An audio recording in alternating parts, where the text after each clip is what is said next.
the noise doing through there? Ridiculous. Trying to become famous. Did my eyebrows for this. You're making a noise like that. Scum. Subhuman scum. Tip number 1 is really very simple. Just make sure that you get up on time. Find out the time of sunrise. Know your location. Have your equipment ready the night before. Then when your alarm goes off, just make sure that you get up, grab your equipment, head down to your location. Probably put some clothes on before you go down there. Make sure you're there on time and enjoy yourself, get your shots. Now, finding out the time of sunrise and the direction of sunrise or sunset if you're doing the evening photographs might not always be easy, but there's a great app that I'd recommend. It's called the Photographer's Emphasis.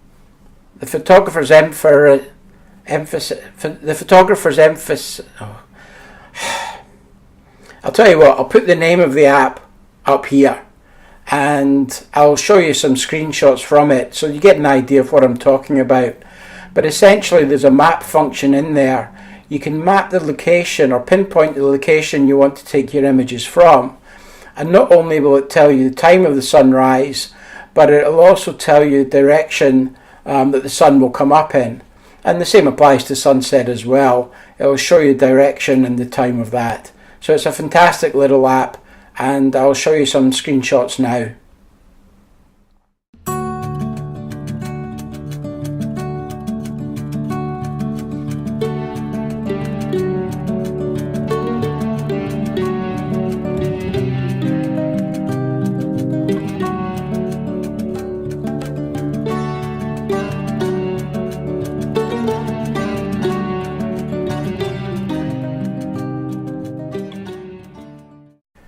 Tip number 2 is also pretty simple. It's choose your location carefully.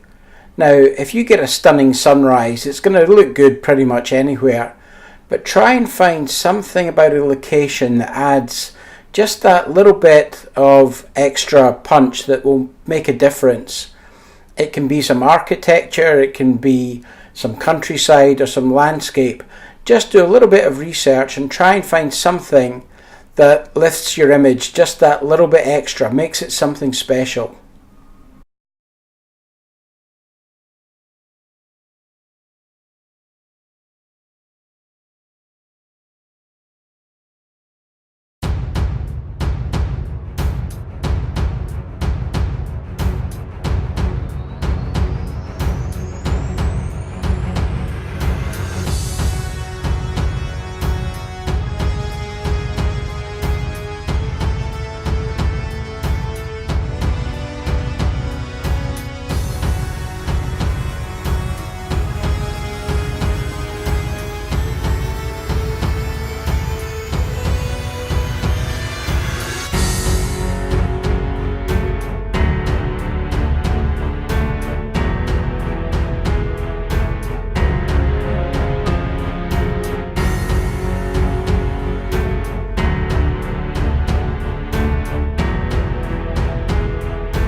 Okay, so you've put the effort in, you've nailed the shot and you're quite happy with what you've done.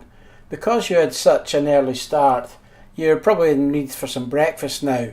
And there's a place that I'd like to go to, not far from where I stay. It's not far from the Botanical Gardens, Paratha Cafe.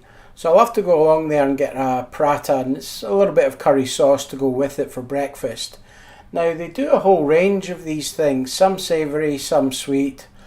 Onion, plain, garlic, cheese, then the sweet ones, strawberry, chocolate, banana, that type of thing. But I know the kind that I like, and before I go I know what I'm going to order. And I like going there by myself because I tend to find that if you go there in a group, then you decide what you want and someone always tries to persuade you to have something different. You know, I'm going to have the onion paratha. Oh, but do you not want to try the garlic one? Or what about having one of the sweet ones for a change? No, I don't want one of the other ones. I want the onion paratha, and that is what I'm going to order. I remember when I was a kid growing up, it was pretty much the same.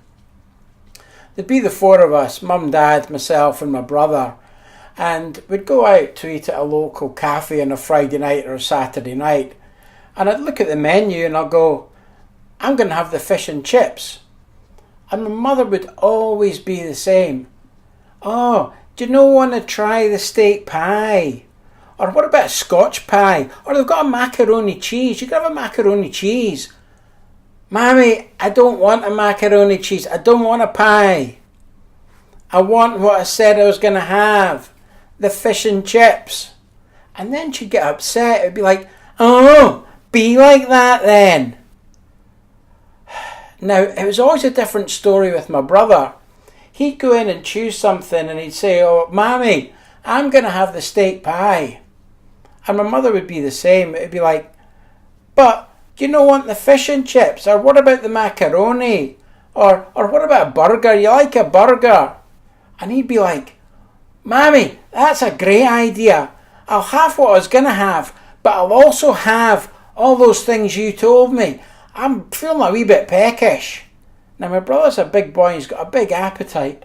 And I always felt sorry for the waitress because she'd come with my fish and chips and maybe a sandwich for my mother and a bowl of soup for my dad. And then for my brother, she'd come out with this massive tray and it would be heaving. There'd be burgers and fries, macaroni cheese and fries, fish and chips. There'd be steak pie and fries, the whole works. And then he'd have a Coke to wash it down, and that would be upsized as well. It's no wonder my mum and dad were always skint the amount they spent on food for my brother. He's a big old boy.